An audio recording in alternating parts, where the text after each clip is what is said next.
National Ayurveda Day was celebrated at Rabindra Bhavan on Friday. Minister Tinku Roy inaugurated the program by lighting the lamp. Health and Family Welfare Department Secretary Dr. Sandeep R. Rathore, National Health Mission Director D.K. Chakma and others were present. 10th November is National Ayurveda Day. Like every year, this year too, Ayush Mission of State Health Department observed this day. National Ayurveda Day was celebrated at Rabindra Bhavan on Friday. Minister Tinku Roy inaugurated the program by lighting the lamp. The program was attended by Health and Family Welfare Department Secretary Dr. Sandeep R. Rathore, Health Rights Director Supriya Marak, Family Planning and Immunization Rights Director Dr. Anjan Das, Medical Education Department Director Professor Dr. H.P. Sharma, National Health Mission Director D.K. Chakma and others. Excellence in Healthcare Service Award was given to Ayurvedic Hospital in the function of this day. Besides, 6 Ayurvedic doctors were honored in different categories.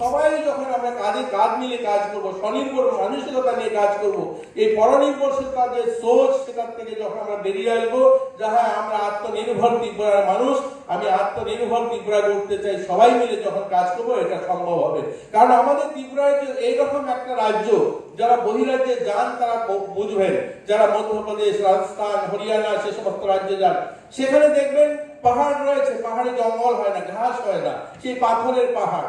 নদী রয়েছে তো সেখানে শুকনো নদী, জমি আছে তো সেখানে শুধু মরুভূমি। আমাদের উত্তর পূর্বাঞ্চলের রাজ্যগুলো একমাত্র যেখানে জল, জঙ্গল, নদী, নালা, ভূমি মূলে একদম চিরসবল বর্ণময় ত্রিপুরা। দেখবেন এখানে মনে হবে মা ত্রিপুরেশ্বরী বোধ আমাদেরকে কোলে নিয়ে রেখেছেন। এরকম একটা অদ্ভুত রাজ্য যেখানে যেটা চাইবেন সেটাই সম্ভব।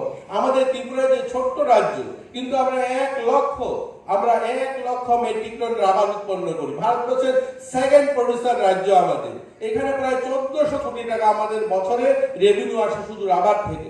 আগর রয়েছে, বেম্বু রয়েছে, আমাদের এখানে ভালো ফার্মিং হয়। এক্ষুনি কথা হচ্ছিল যে ফার্মিং সেক্টরও আমরা এই আয়ুর্বেদিকটাকে অ্যাপ্লাই করতে পারি। আজকের দিনে যেভাবে আমাদের এখানে রোগ, আমাদের এখানে গোটা ভারতবর্ষে খাওয়ার থেকে যে সমস্ত রোগ হচ্ছে, কারণ বিশেষ করে কেমিক্যাল ব্যবহার করছে সে সমস্ত কৃষি ক্ষেত্রে, সেটার থেকে বেরিয়ে আসা যেতে পারে আয়ুর্বেদাতে। আমি দেখেছি, আমি এক্সপার্ট নই, আপনাদের লেখাতে দেখেছি যে আয়ুর্বেদাও এটাও একটা পন্থা হতে পারে। ফার্মিং সেক্টরে, পশুপালনে আপনাদের আয়ুর্বেদা ট্রিটমেন্ট হতে পারে। আমরা সেই কেমিক্যালের থেকে বেরিয়ে আসতে পারি, আমরা এই বিদেশি ঔষধ থেকে বেরিয়ে আসতে পারি, এগুলোর ব্যবস্থা রয়েছে। তার জন্য একটু বেশি প্রচার প্রসার, যেভাবে যোগাটা আজকের দিনে প্রচার প্রসার হয়েছে তার থেকে একটুখানি আমরা পিছিয়ে রয়েছি। আমরা সবাই মিলে যদি চেষ্টা করি সেই প্রচার প্রসার করতে পারবো, তাহলে সেটা আরো বেশি আমরা মানুষের কাছে পৌঁছাতে পারবো। এবং আমরা আমাদের এই আয়ুর্বেদাকে কাজে লাগিয়ে আমাদের রাজ্যের থেকে যেন বাইরে মানুষ কম যেতে হয় চিকিৎসার ক্ষেত্রে। সার্বিক ক্ষেত্রে যদি বলি, আমরা চিকিৎসার উন্নয়ন অনেকখানি হয়েছে। আজ আমাদের এলোপ্যাথিক যে হসপিটালগুলো সরকারি, সেখানে একটা সময় ছিল আইসিইউ ব্যবস্থা ছিল না, গ্রামীণ অর্থাৎ ডিস্ট্রিক্ট হসপিটাল, মহকুমা হসপিটালে ভেন্টিলেটর ছিল না, অক্সিজেন প্ল্যান্ট ছিল না। কোভিডের সময় অনেক মানুষ তার কারণে মৃত্যু হয়েছে। একটা রোগী যখন কাঞ্চনপুর থেকে আগরতলা আসতে হয়, তখন তার অ্যাম্বুলেন্সের ব্যবস্থা, সেখান থেকে আসতে 10 ঘন্টা সময়, সেখানে হয়তো 1 দিন 2 দিন সে কাটিয়ে আছে, তার জন্য মৃত্যু হয়েছে। কিন্তু আজকে সেটা নয়। আজকে ধর্মনগর হসপিটাল ভেন্টিলেটরের ব্যবস্থা হয়েছে, অক্সিজেন প্ল্যান্ট লেগেছে।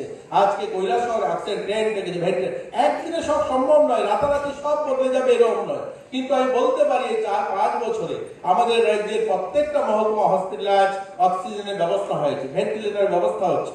আজ কার্ডিও অপারেশনের ব্যবস্থা হচ্ছে আমাদের ডিস্ট্রিক্ট হসপিটালগুলোতে, সেটার উপরে কাজ করছে। এখানে আধিকারিকরা রয়েছেন, ওনারা সেই বিষয়গুলো করছেন সবাই মিলে। তো আমরাও আমাদের স্বাস্থ্য পরিষেবায় আত্মনির্ভরতার দিকে এগোচ্ছি। আমরা সবাই মিলে যদি কাজ করি, আমরা আসলেও ত্রিপুরা রাজ্যকে, আজও ত্রিপুরা রাজ্যের কোনো প্রজেক্ট যখন আমরা হাতে নিই, তখন কেন্দ্রের উপরে নির্ভর করতে হয়। কেন্দ্র ফান্ডিং করবে, তারপরে আমাদের সেই সমস্ত ডেভেলপমেন্টের পরিকাঠামো গড়ে উঠবে।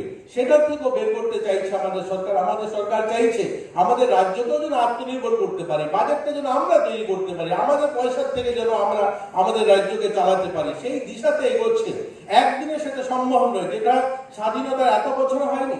দেখুন, ত্রিপুরা রাজ্যের 15 রাজ্যের 50 বছর পূর্তি হয়েছে, আমাদের স্বাধীন হয়েছে 77 বছর হয়েছে।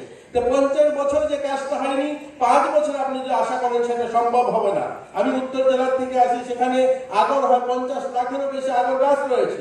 তো 50 বছর, অর্থাৎ ত্রিপুরা যে পূর্ণ রাজ্যের 50 বছরে আগর পলিসি তৈরি হয়নি, সেটার জন্য কোনো নিয়ম তৈরি করা হয়নি, কিন্তু আজ তৈরি হয়েছে। আজ তারা ব্যবসা করার জন্য বৈধ ব্যবস্থা দেওয়া হয়। Dr. Kishore Dev Burma, Dr. Vijay Chaudhary, Dr. Shaibal Chandra Pandit, Dr. Abhijit Saha, Dr. Molil Das were honored with the Lifetime Achievement Award. Reported by Pranab from Agartala, Chini Khorang.